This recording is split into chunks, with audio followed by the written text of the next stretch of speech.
Welcome to Power Talks. I'm Beth Ann, and Melody Cedarstrom has again avoided jury duty one more day and is with us. How are you doing this morning, Melody? Just fine, thank you very much. Fingers are crossed. Fingers, toes, legs, everything's crossed. Don't cross your eyes, though, because then you can't see your copy. Well, we were always told they would stay that way if we crossed our eyes. Well, we had a wonderful, speaking of eyes, we had a really, it was beautiful. The eclipse where I am, it was total. It did get dark like dusk. The birds were confused. You saw them going to roost. The crickets were chirping and the cicadas, and the coyotes started howling. And it was different. It was really strange. It was beautiful. And then it only lasted a minute and a half or so, and the sun moved the other direction, and when it became light, it was almost instantly. And I thought that was pretty cool. So the temperature, they said the temperature would drop about 10 degrees, but it did not. It did get a little cooler, but it was pretty hot here yesterday, so it didn't get too cool. But it was just an awesome sight to behold, and it's supposed to happen again in 2024, but it won't be where I'm at. It'll be down in the Cape Girardeau area, and I'm not sure where all else. But it'll be in a different, the stretch will be a different stretch of where the sun will be in total eclipse, and that'll be in 2024. So you have another opportunity yet to come to Missouri, Melody, and see an eclipse. There we go. I will put it on my calendar. Oh, there you go. 2024. I don't know what the date is. 2024. I just know the year. So anyway, it was a good time, and I had family come in for that, and it was a good time. So well, good. I was a party one. They all had their own party, and they didn't invite Mom, so I was a party one out here on the deck of my office. You know, it really was an exciting thing, but I don't know what people expected that they traveled all these miles in order to see this eclipse. I saw a headline today. It's like people were disappointed. Well, what did you expect? You build it up like you know, but the media has built it up and built it up and built it up. I don't know what they were expecting. And I don't know exactly how long it lasted, but I wasn't disappointed. Well, I had the little funky little glasses, and as you look in them, you know, you could see the sun. And I did the paper with the hole in it, and then you put it down and you let the shadow of the sun go through that hole onto the not newspaper, but onto another blank sheet of white paper. Mm-hmm. My mom did that when I was a little kid, and there was an eclipse, and you could see it in that. But I had to keep running up and down the steps and going out to the parking lot to do that. So I didn't make it all the way through the eclipse on that. I thought I'll just use these glasses. But that was really a neat thing too. But it really was an awesome thing to see. And when it went into total eclipse, and you kind of had a little diamond shape there. It was just really neat. It really was kind of neat. And something I've seen eclipses before, but I've never seen a total 100% eclipse. So I can't remember what it was when I was a kid, but I know it wasn't a total eclipse. But anyway, we had an eclipse. It came, it went. And we'll have another one in 2024 through the States. So. Well, I hope we're doing this program in 2024. Well, I hope so too. Speaking of that, we need to give the number out, because this is a call-in show. 717-300-1218. That's 717-300-1218. Well, my oh my, what will we talk about today? Well, gee, what do you think? There's a lot to talk about, and I think it begins with the President Donald Trump's commitment of U.S. troops to an open-ended war in Afghanistan. And there was comments from a decision of the Afghan government was welcomed, that these troops would be going in there, but in which the Taliban insurgents warned would make the country a graveyard for the American empire. Mr. Trump said he would not discuss troop levels or details of the new strategy. U.S. officials said on Monday he had signed off on Defense Secretary James Mattis' plan to send about 4,000 more troops to Afghanistan. Mr. Trump said, "My original instinct was to pull out all American troops, but he was convinced by his military officers after a lengthy review of the United States' longest war. The consequences of a rapid exit are both predictable and unacceptable, he said. A hasty withdrawal would create a vacuum that terrorists, including ISIS and Al-Qaeda, would instantly fill.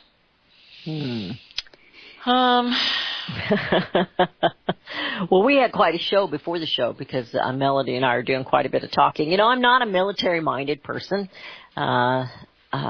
So, you know, my feelings are I'm trying to believe everything I'm being told, and, you know, we can't do that. We just can't.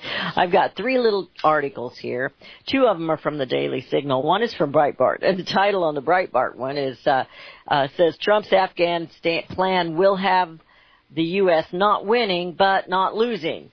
Well, we don't like that because we know that means we're going to be there a long time. He goes on, he says U.S. President Donald Trump's Afghanistan plan, war plan, is expected to include an increase in the number of American troops fighting terrorists in the country, which is exactly what you just said, prompting some analysts to suggest the new strategy is only an extension of the failed status quo. Taking the pulse of Trump's Afghanistan strategy among Washington's mainstream media, Mike Allen, the co-founder of both Politico and Axios Media, I've not heard of that one, I've heard of Politico, determined that the war will remain a stalemate under the president's plan. Okay, so he is the left side of this saying that, and the plan will have the U.S. not winning but not losing, he wrote, which is what I don't know, I think we've been losing more than we've been winning lately. Of course, the Daily Signal, they've got, you know, they always have a writer that lays it out one at a time. You know, he's got 6 takeaways, and that was from Fred Lucas. And Luke Coffey says Trump's lay out a winning strategy for Afghanistan. So they're positive on it, where the liberal left was negative on it, said it's not going to win, not going to lose, just going to occupy. So that's my short version of his 3-page article here, 2-page article. That there's always more to it than what we know. As you and I both know, there's always more to it. So we'd like to hear what the listeners get out of that. Well, 717-300-1218. Go ahead, I'm sorry. Well, you have to ask yourself, why is Afghanistan strategically so important to the West? You know, is it really about terrorists? Is it really still about 9/11, September 11th? Is it really about that? No. Can we continue a 16-year war because of 9/11? I don't think that's the real reason why Afghanistan is so important to the United States. I think it has to do with energy. You know, if you look at a map and you look at the region, the real reason is mainly natural gas. Afghanistan is adjacent to Middle Eastern countries that are rich in oil and natural gas, and through Afghanistan may have little petroleum itself, it borders both Iran and Turkmenistan, countries with the 2nd and 3rd largest natural gas reserves in the world. Russia is first. And Turkmenistan, which I'm not even sure I'm pronouncing it properly, is the country nobody talks about. Nobody talks about its huge reserves of natural gas, and it can only get to market through pipelines. Until 1991, it was part of the Soviet Union, and its gas flowed only north through Soviet pipelines. Now the Russian plan a new pipeline north. The Chinese are building a new pipeline east. The U.S. is pushing for multiple oil and gas export routes. Now this is a dated information, but it is a pipeline. It's called the TAPI, T-A-P-I, and it's the pipeline would go Turkmenistan, Afghanistan, Pakistan, and India. This is what it's all about, folks. This is why we are in there. It's the real reason for the U.S. invasion and occupation of Afghanistan. It is to build and secure a 1,080-mile-long gas pipeline designed to carry trillions of dollars of Israeli-owned gas from Turkmenistan to Pakistan and India. And that's the real reason that we're in there. So our troops will never come home. Our troops will always be there protecting and training. It's the same kind of training that we gave the Syrian rebels in Iraq. That goes well when we train other people's army, doesn't it? It's really done well. And even his speech last night, he talked about economic, I'm not quite sure of his quote, but economic growth for India. Mm-hmm. Well, how do you think India is going to have economic growth without energy? And the pipeline, the Tapi pipeline, it isn't supposed to be completed. There are issues. Their goal is to complete it, and I saw a couple of numbers, 2019 and 2020, as to where it should be completed. They've been building it since the 1990s, I believe. So that they've actually started on it. I don't know if they actually started the construction on it that early, but the discussions have been started that soon. So that's your real reason, folks. I'm sorry. It just isn't. And I do agree. I have many, I know a lot of folks who have children and sons in the service, and through the Obama administration, they were just antsy. They wanted to take care of the problems, but they were held back. They were told to stand down. They were told they couldn't do this. And many comments were just, why don't they just let us go in there and take care of the problem? Well, maybe because the problem isn't what exactly they're told. Or before they were put in to do something, before they went into anything, it was all telegraphed. I mean, they knew, President Obama would say, we're going to do this on such and such a date. So, it's like telling the enemy what you're going to do. And that is something that Donald Trump says he will not do. He will not telegraph what they're going to do. And I do agree with that. If you're going to go to war, you can't be telling your enemy, we're going to attack you here on this day.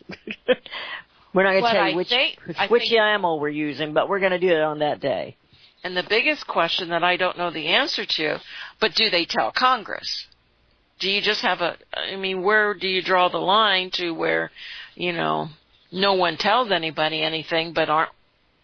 I think they're giving briefings, but I don't know that they give permission for every battle or anything like that. But I think they are given briefings. When he started talking about Pakistan, because we don't hear a lot about Pakistan. We didn't, before. Maybe I just didn't hear it.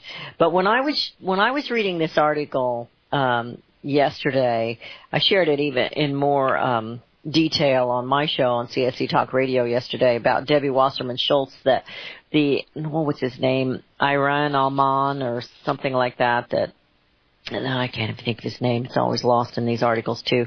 The IT guy. Well, there was more than one of them.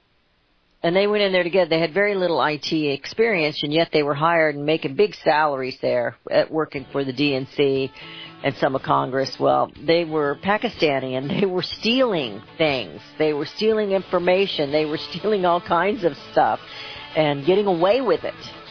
And then when he started talking about Pakistan and not as a friend, they pretend to be a friend, but they're not a friend. My mind went right back to this article where these Pakistanis were, they didn't get vetted. They were even, had some criminal records behind them, and they didn't get vetted. And there they were, stealing things from Congress, from the DNC. We're going into a break. I hear the music. Your calls are welcome at 717-300-1218. What did you think about the president's speech last night and his new strategy for Afghanistan? 717-300-1218. And Melody and Beth Ann will be right back. You're listening to FirstAmendmentRadio.com worldwide. Freedom is never free. We need your support today at FirstAmendmentRadio.com. Visit crosstheborder.org, CROSS, crosstheborder.org, to get your print, EPUB, or PDF version of Nicholas Arthur's new book titled When the Third Temple is Built. That's crosstheborder.org. When it comes to prophecy today, much of the evangelical Christian world has their eyes on Israel, waiting and watching to see when the third temple will begin to be built. The plans are drawn, the Jewish people are eager, Most evangelical Christians today believe that the rapture will happen before the third temple is built. Hi, I'm Michael Eugene. I was taught that Daniel's 70th week was in the future. Is that really what the Bible teaches? Have we searched the Scriptures and found this to be true? Why is it so important for a reestablished Israel to build a third temple in Jerusalem? Is it necessary to build a temple on the same location already occupied by the Dome of the Rock? Is it necessary for sacrifices to take place in the temple on Temple Mount? Is there really a rapture followed by 7 years of tribulation? What is the New Testament temple? Can we identify history and prophecy? Who is the first beast in Revelation chapter 13? Who are the 7 kings in Revelation 17? I have asked all these questions, and I have found Nicholas Arthur's new book, When the Third Temple is Built, answers all these questions and more using Scripture to interpret Scripture. The Bible says that no prophecy of Scripture is of any private interpretation. Nicholas shows us in his new book, When the Third Temple is Built, how the Bible interprets prophecy and not man's private interpretation. Visit crosstheborder.org, C-R-O-S-S, crosstheborder.org, to get your print, EPUB, or PDF version of Nicholas Arthur's new book titled, When the Third Temple is Built. That's crosstheborder.org. The book of Revelation says, the spirit of prophecy is the testimony of Jesus Christ. This is at the very heart of FirstAmendmentRadio.com. In that spirit, we have created the Prophecy Reality News app for all of your mobile devices, streaming First Amendment Radio 24 hours a day, 7 days a week. Available for your Apple, Android device, and smartphone, absolutely free. Get the Prophecy Reality News app installed today so you can listen to First Amendment Radio wherever you are. The Prophecy Reality News app. Get it now. And we have returned to listening to Power Talks with Melody and Beth Ann in the morning. We're talking about our president's speech last evening. We want to hear from you about that. 717-300-1218. 717-300-1218. You were just sharing a Pat Buchanan article. We have a good show when we're on a break here. She was sharing. Yeah, I was just rattling on. Pat Buchanan article, which I'm very interested in. I'm going to share that. Thank you for letting me know about it, because I'm going to share that on my show here in the next hour. But it makes some really good points. We both love Pat Buchanan, and so he makes some really good points. I never use the word hero. I mean, someone really has to, and I do. I look to Buchanan as a hero. I mean, I really do believe his knowledge, his ability to communicate is tremendous, and he always writes without taking sides. He presents with the information, and he writes, "Is Trump's agenda being eclipsed?" is the title. Mm-hmm. And he always goes into history, and this article starts out with Churchill, a little bit of history, which, plunging Britain into wars that bled and bankrupted his nation. And, the question is, war is the health of the state, but the death of an empire. And he goes into various countries, both German and Russia, the Ottoman empires, they all fell. And he goes into that. But the question is it now the turn of the American? Are we at this point? Was Mr. Trump persuaded by his generals to go into a war like Presidents Obama and Bush? He does not intend to preside over a U.S. defeat in his longest war, nor do his generals. And I do hope that that part's true. That anyway. Part is true, exactly. And Pat Buchanan continues to write about what we elected Mr. Trump for. It seems like we're going into war. It seems like inevitable that Russia and the West will be at war. North Korea, you're looking at, Iran, if we tear up the nuclear deal with him. America voted for Trump's promise to improve ties with Russia, to make Europe shoulder more of the cost of its defense, to annihilate ISIS, and to extricate us from the Mideast wars to stay out of future wars. America voted for economic nationalism and an end to the mammoth trade deficits with NAFTA nations, European Union, Japan, and China. America voted to halt the invasion across our southern border and to reduce legal immigration, to ease the downward pressure of American wages and competition for working-class jobs. Yet today we hear talk of upping and extending the U.S. troop presence in Afghanistan, Iraq, and Syria, of confronting Iran, of sending anti-tank and anti-aircraft weapons to Ukraine to battle pro-Russia rebels in the East. Can the new custodians of Trump's populist, nationalist, and America First agenda, the generals and the Goldman Sachs Alumni Association, be entrusted to carry it out? And that's, we need to hear from the listeners to see what they think. Absolutely. 717-300-1218. That's 717-300-1218. Pat Buchanan has an art, the wisdom, so much time to put things together from the past. History repeats itself. And we've seen this before, and I think that's what a lot of us are looking at. Here we go again. We thought he was going to pull out. And I know that what he said is true. Once you get in there, it's not the same as what you think looking on the outside. I know that's true in just about any profession, any job, any council that you get on, any, committee or anything. Once you're there, it's a different situation because you have more information in front of you than you do on the outside. However, we were hoping he was going to use, and I'm not saying he's not using common sense, but we were hoping for a little more of the America First and get us out of there and let's start rebuilding our nation, because right now it's in a funk. It is really not doing well economically. We've got divisions going on within the people that have been put there. Deliberately, I do believe. I think when they label the American people, that's all deliberate.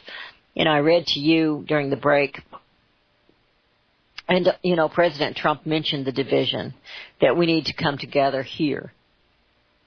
And James Woods is on, he's the actor that's on Twitter, and he's very conservative, but he made this comment last night that I thought was true. The classic liberal movement, once based on human rights and dignity, has been hijacked. It is now a host for the parasite of socialism.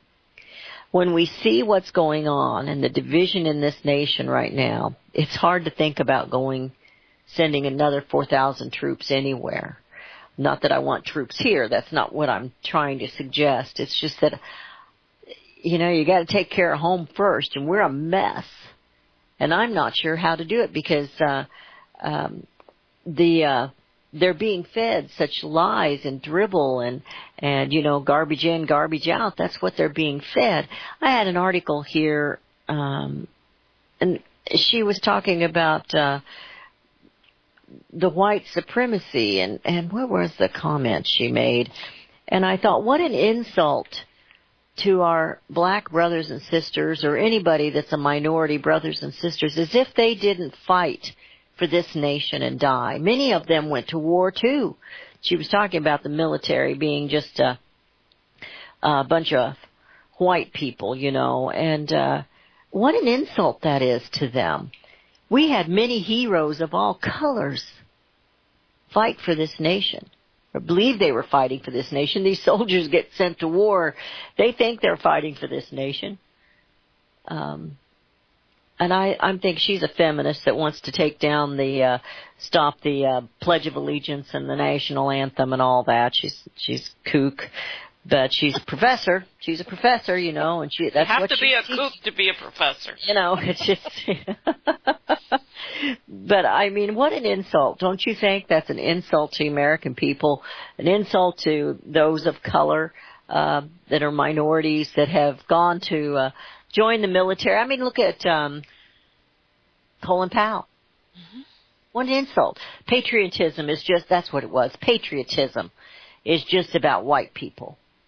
What an insult to these that died, that sacrificed for this nation of all colors and made it even a profession like Colin Powell did. Now, I didn't agree with everything Colin Powell said or did, but you have to have respect for what he, for his life and his service. But this woman, they only see one, they've got like blinders on. They only see, they have tunnel vision. And that's all that they see. They don't, like that quote, you can't see what fools are we who cannot see the forest for the trees? They only see a tree. They don't see the entire forest. They don't see all of America. And I thought when I read that, I thought, what an insult to people. Well, we're trying to erase part of our history. And as you said earlier, if we learn from history. So if you erase our history, what direction are we really headed to? And yes, I despise these multinational corporations, these huge banks, these one world order banks, and they're just there to grow these problems, to divide what is happening in this country. But hey, the Wall Streeters, the Goldman Sachs alumni that Mr. Trump has surrounded himself with, hey, everything's great. The stock market's up 120 points. We're sending more troops to Afghanistan, so that's really a good thing. NASDAQ is up almost 1%. The S&P is up almost 1%. So, the Goldman Sachs people, they got that part. They got Wall Street working for them. And J.P. Morgan Chase, they're fighting back against hate groups. Well, why? It's none of the... They're donating $1 million to nonprofits that expose extremists, like the Southern Poverty Law Center and the Anti-Defamation League. The donations are part of an effort to address deep divisions. Heck, they're the ones that are part of the problem that are creating the deep divisions in the U.S. because of the economics in this country. They have stripped us. Wall Street is financing the destruction of this country. And yet now they're giving millions of dollars to the Southern Poverty Law Center and Anti-Defamation League. Well, it's just a mess what we're going into here and what's been going on for so many years here in the U.S. We have seen this through numerous administrations, Democrat and Republican, should I say alike? But they also say, and this is disturbing because they say they have given previously to these groups, and they praise them for tracking, exposing, and fighting hate groups and other extremist organizations. I think she's got something going on there in the office, so I'm going to try and pick up where she left off. These hate groups that come in, they're trying to tear down the nation, and then we see the multi corporations that are taking over. I guess when you stop and think about it, it's the American dream is to seek something out. The entrepreneurs, they seek something out, they grow bigger and bigger. And now we have these multi-corporations, these big corporations, and these bankers, these big bankers. And they seem to be running everything. And now the little guy with the American dream has a little more trouble making that happen. And it has been escalating for a long time. And of course, then we had to bail out those bankers because they were having issues. And I don't think that should have ever been done. I don't think we should have bailed out the bankers. I don't believe we should have bailed out the car industry. That's part of the American dream, is to succeed and to fail. Are you back, girl? Yes, I am. You're having some problems there, aren't you? There was a delivery, and they just weren't going to. Anyway, when we have product delivered, they just don't let it go. So no, you can't let it go. So I'm sorry to interrupt. No problem. I was trying to pick up where you were, and I'm not sure if I got that same direction or not. But well, the problem I had with this is just not J.P. Morgan, but you have last week Apple CEO Tim Cook. They also announced plans to donate $1 million each to these groups. James Murdoch also pledged $1 million to the ADL. In September, J.P. Morgan, so this is the one that disturbs me the most. In September, J.P. Morgan plans to launch a special campaign to match 2-for-1 employee donations to a range of human and civil rights groups. The bank said it will give up to an additional $1 million. We won't be indifferent to the forces that would tear our country. My question is, I was an officer at a savings and loan bank. We were expected to donate a certain amount of money monthly to the United Way. Oh, yeah. Mm-hmm. So if we didn't, guess what? You didn't get promotions. You didn't become part, and you were an officer, so you were expected. There were other things that they expected you to do because you were an officer. So what about the employees at J.P. Morgan that don't donate to this cause? Are they going to be held out and accountable because they don't agree with, the ideas of the ADL and the Southern Poverty, Southern Poverty Law Center? So, it's what I was saying that we've seen the American dream has worked. And now we see these multi-corporations, these huge corporations and these huge banks, and they seem to be turning on us. So that they haven't been on our side for hundreds and hundreds of years. Well, I guess it's always probably about true. the bankers. The bankers always created the recessions, the depressions, so they become wealthier and more powerful. They're the ones that create the bubbles now, along with Wall Street and government. They're just all tied together. And, I was glad to see some of those groups broken up last week. I don't think they should be in the White House anyway. Get them out. Get them out. Get them out. Yeah. What? Yeah. So. They tucked their tails and left, didn't they? And, that was just an excuse. They were looking for an excuse to get out. Oh. They didn't want to be there in the first place. They'll just be replaced by, someone with a different hat, but the same ideas. And it's like a deck of cards. You keep shuffling it, but it looks the same. And it's got the same number of cards. Same numbers of cards, same people, just in different positions and dealing a different hand. But it's the same deck of cards, and that's that's what we see with the politicians. I mean, that's what we're seeing with the money, the ones who are running the money, so to speak. But when I was talking about the American dream, we have seen a lot of these corporations that have come from nothing at one point in time and have grown into this huge billion trillionaire company, you see that they I was distracted by our message there.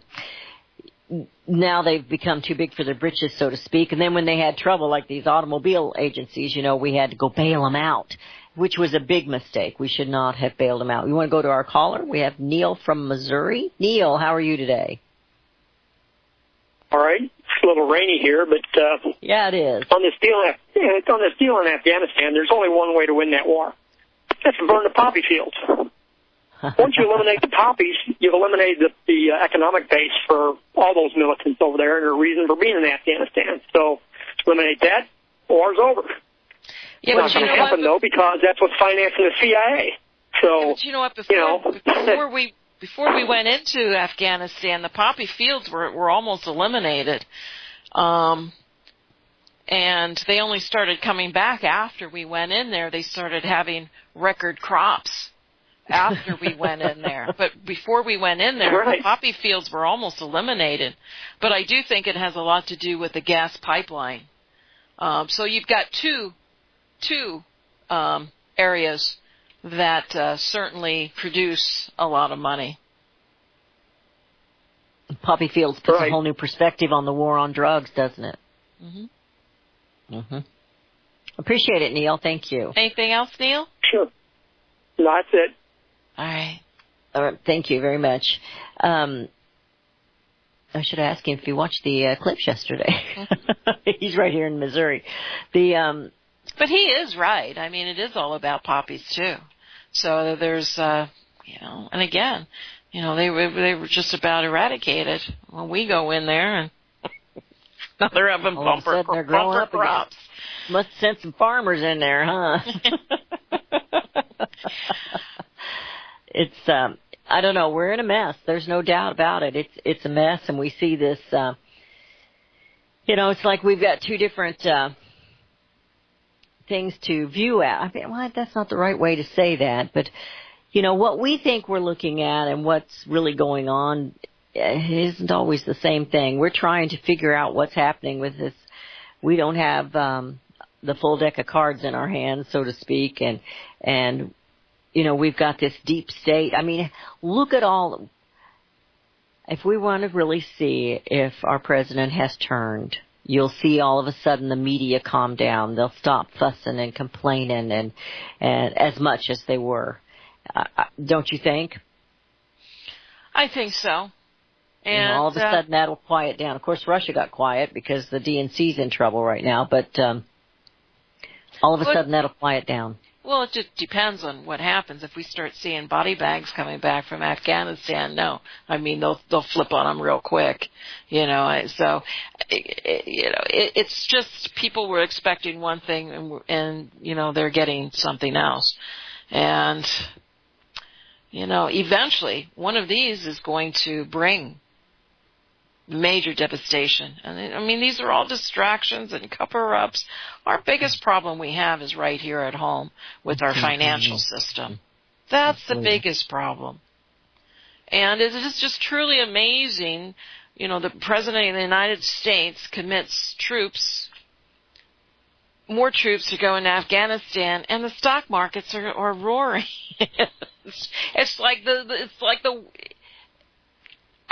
to me, it's amazing. But the stock market is it's just numbers. It is just numbers. It's just digits, and I've always said for years and years and years, there's just people sitting there and putting digits.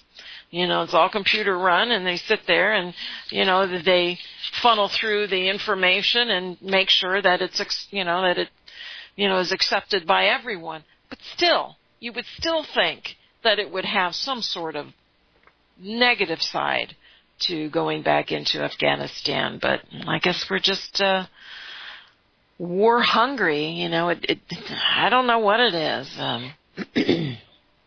Well, ISIS put a lot of fear in people.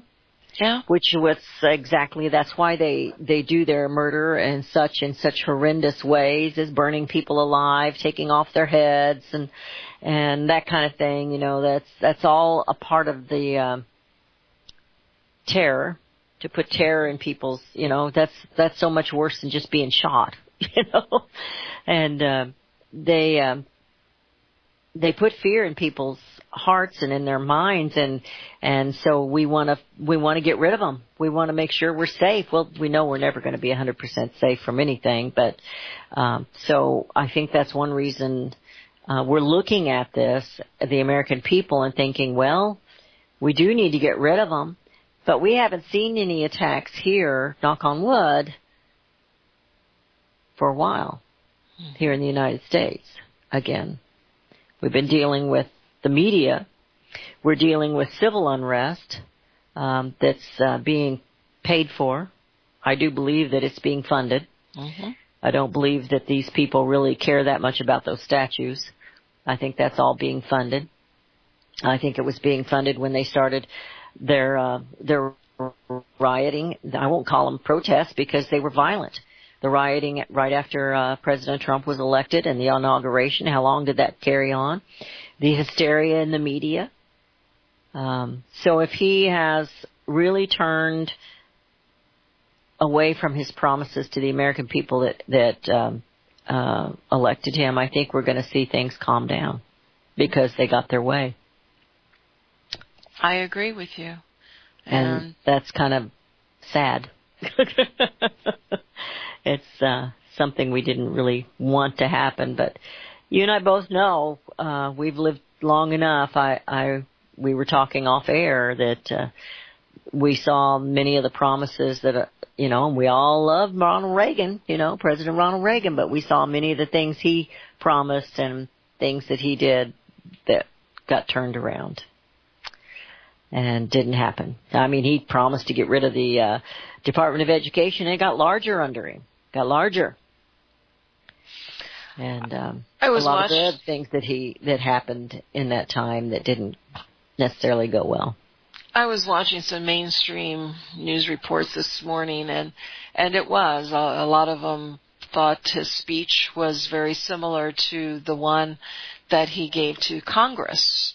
Everybody loved that speech, and they thought his speech last night was, they were impressed by his speech last night. I told someone when this was announced that he was giving this speech, it will give us a sign. We will know. Well, he's in a rally. Yeah. He's got a rally today. And everyone will be focused on this rally this evening. Are we over already? No, we have a break. Oh, okay. It's a break. I was going to say, surely that's not the going off. Okay. I'm the one who got lost. Are you sure you didn't look at that eclipse yesterday? I had my glasses on. We're going into a break. It'll be the final break before the end of the show. Your calls are welcome at 717-300-1218. That's 717-300-1218. And Melody and Beth Ann will be right back. Since the beginning of time, kings have sought it, nations have fought for it. It has been traded, it has been borrowed, it has been purchased, it has been stolen. There's a reason for it. To secure the blessings of liberty to ourselves and to our posterity. Invest with the security of gold and silver. Call Discount Gold and Silver Trading at 1-800-375-4188 or visit discountgoldandsilvertrading.net. Listen to Financial Survival with your host Melody Cedarstrom right here on FirstAmendmentRadio.com at 4 p.m. Eastern or 1 p.m. Pacific Time. Visit discountgoldandsilvertrading.net or call Discount Gold and Silver Trading at 1-800-375-4188. Toll free 1-800-375-4188.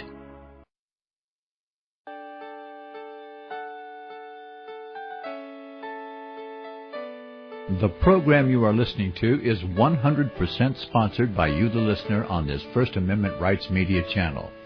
You will notice that there are few commercials on this radio network. There's a good reason for that.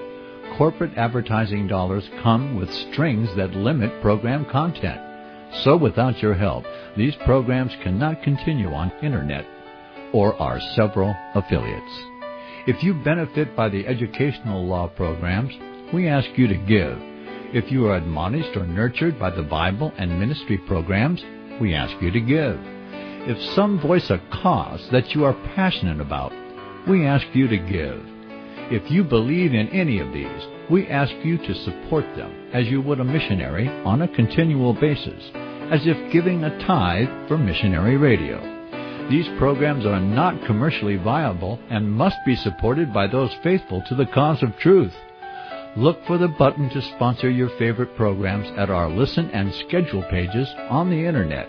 Then, when you subscribe, we will send you the last quarterly MP3 CD of that program immediately, and continue to do so with each new quarter. We will also give you unlimited archive access to all of our programs. We're asking you to give much less than a tithe, so that you may also send support directly to a particular program host, cause, and anywhere else the Spirit may lead you. Do all to the glory of our God and Creator, for His holy nation, the only kingdom that will last forever. Thank you for listening.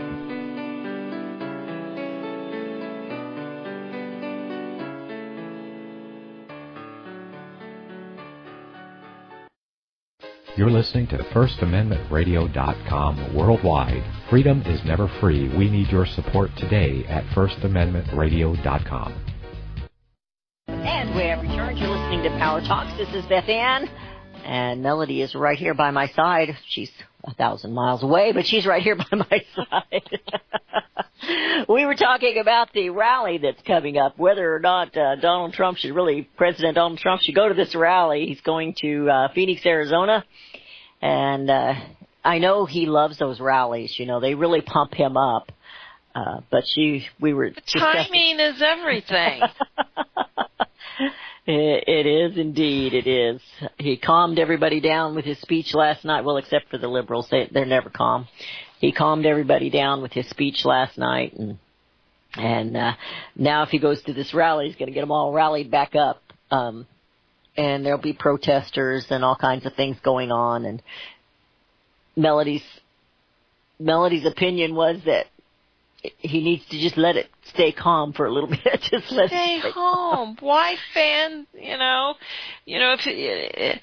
If he actually did another speech like he did last night, another formal address to the people in Phoenix, I think that would be great. But just to go to have a rally, and I'm not quite sure how, if he pardons the sheriff Arpaio, if he pardons him, I think he plans to do that. I think he really is going to do that. Probably. The thing that bothers me about some of this is that it's campaign speeches for 2020. The comment came out that Trump believes Zuckerberg could be a problem in 2020 if he runs. And I'm thinking, we haven't even got through the first year. Does he finally have all of his cabinet in place? I mean, Congress hasn't even been willing to give him his cabinet because they're so busy trying to impeach him after the election. And here we're looking at 2020. That bothers me because we're always looking ahead. That's what I say about these career politicians. They're not looking at the now and what we elected them to do. They're looking ahead. And while I know you've got to look to the future, we elected him for the now. We elected them for the now, which they've already failed us, because they didn't repeal Obamacare.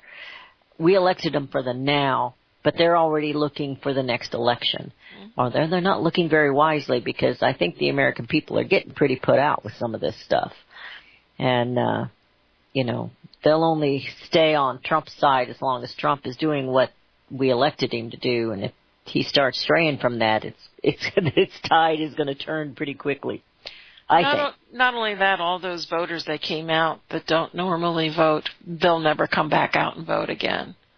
And so it'll be very unlikely that we'll see future changes if that happens.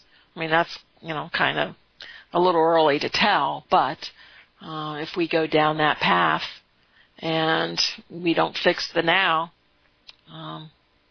there will be no now in the future.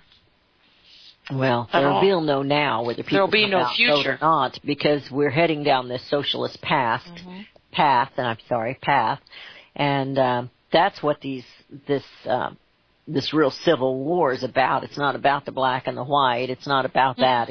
It's about a republic, a constitutional republic, a free people that run the government, and socialism, big government running the people. And it amazes me that we have so many that are okay with being run. They don't care if they're independent or not. They want the government to take care of them and fix this problem. And the government never fixed anything that it didn't first break, and it never did fix anything, period. It just doesn't. I saw a brief video this morning. It was, I don't know his name. He was an Indian chief and an elder.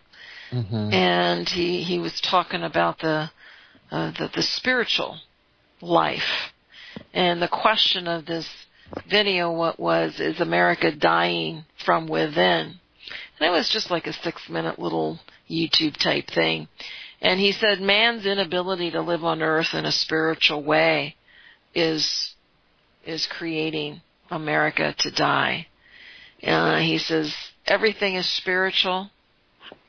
And, you look at some of the things that are happening in this country and how we have strayed away. And how we strayed from God, and we see, it's kind of like America is dying from within. I think we are. Mm-hmm. You can't. The elected officials are a symptom of what's happened to the people. True. We keep electing these same people. We keep electing those that are taking advantage of us. We're looking to be taken care of instead of looking to God or trying to take care of ourselves. And we no longer seem to know right from wrong. I mean, we don't even know if we're male or female now. I mean, we laugh at that, but it's... I walked in the wrong restroom when I was traveling this weekend, and it was at a quick shop, and it was nasty. I walked in the wrong restroom, and I came out pretty quick, and it was empty. It was empty. But I told the female I was riding with, I said, well, I wasn't sure of my gender till I walked in and smelled it, and then I was pretty sure I was still female. We laugh about it. But how sad is that we we're trying to please everyone. We're trying to make everyone feel good. And in doing that, everyone's upset. Because you can't do that. We've forgotten who we are, and we've forgotten whose we are. And it's true, we don't take care of the things that are important. He was talking about the water. He says how many years ago that you could go to any creek, any stream, any pond, any pool, and drink water. He says we're 95% water. And he says now, I would never drink water from a creek unless I was way far up in the mountains, that I would know for sure that it was, clean water. But there's been so much mining going on in various parts of our lands, you don't know anymore. So you do have to be careful. And this was just part of his, part of how he saw America as dying from within. And it's, he says nothing stays the same. So it is a constant battle to fight for, the things that are good, to keep God and prayer into our schools and in our lives. And we've given up the fight, I believe. A lot. There's still some. I mean, we still try. We see great things when we see high school kids, that kneel and pray before games and so forth. And, most of the time when they do that, they get, kicked off the team. But they still do it. They do get ostracized. Yes, they do. Mm-hmm. And it depends on the area you're in. But so it's not lost. It's still there. It's still there. We can bring it back. Yes, we can, and that's why we're here. We're trying to bring that common sense and that calm back. We have to get upset and riled, but just getting angry isn't enough. We have to do something. And, the American people need to be on their knees. We sit here and fuss about it, but we need to be on our knees praying for this nation and praying for the youth coming up. Praying that we will have the wisdom to know what to say and what to do when we're on the air, when we're out and about. We need to be that American witness. This woman, this professor, we didn't get to that story, which is okay with me, but for her to say some of the things that she's saying, and she said she claims that American patriotism is drenched in whiteness. Well, she's as white as they come. But she's not going to participate in God Bless America. She's not going to participate in the national anthem or the Pledge of Allegiance. She's not going to participate in any of that. These people don't love this nation. They don't love God. They don't love this nation. They don't know the history and removing history. So the next ones that are coming up are going to know even less. Because they're only going to know the lies that are being taught to them. They're going to be like little zombies, little robots walking around here. Whatever the government says, you do. King government. We're out of time. We are. I apologize. I went on a rant there at the end, but you and I both agree that We need God in this nation. We need people on their knees to bring it back. This is it for today. We will be back tomorrow with Power Talk, 717-300-1218. Write it down and be ready to join us tomorrow.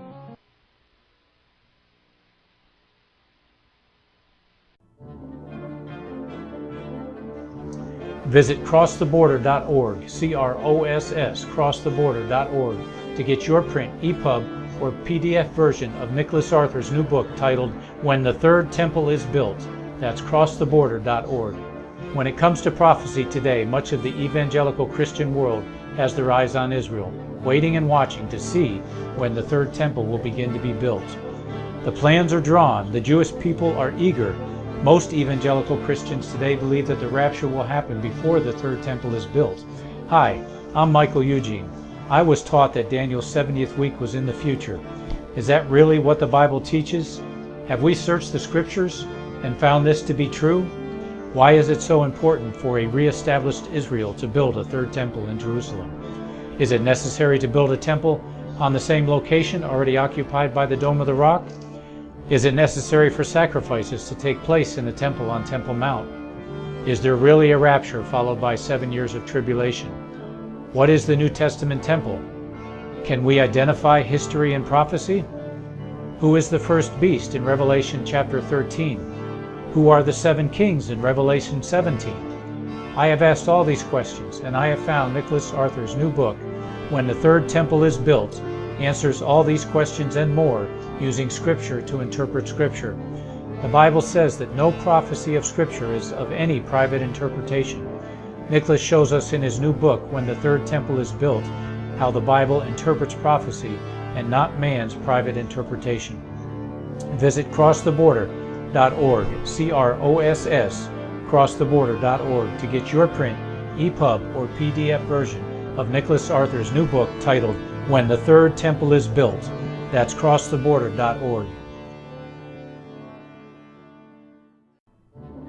The book of Revelation says, the spirit of prophecy is the testimony of Jesus Christ. This is at the very heart of FirstAmendmentRadio.com. In that spirit, we have created the Prophecy Reality News app for all of your mobile devices, streaming First Amendment Radio 24 hours a day, 7 days a week. Available for your Apple, Android device, and smartphone, absolutely free. Get the Prophecy Reality News app installed today, so you can listen to First Amendment Radio wherever you are. The Prophecy Reality News app. Get it now. Since the beginning of time, kings have sought it, nations have fought for it. It has been traded, it has been borrowed, it has been purchased, it has been stolen. There's a reason for it. To secure the blessings of liberty to ourselves and to our posterity. Invest with the security of gold and silver. Call Discount Gold and Silver Trading at 1-800-375-4188 or visit discountgoldandsilvertrading.net. Listen to Financial Survival with your host Melody Cedarstrom right here on FirstAmendmentRadio.com at 4 p.m. Eastern or 1 p.m. Pacific Time. Visit discountgoldandsilvertrading.net or call Discount Gold and Silver Trading at 1-800-375-4188. Toll free 1-800-375-4188.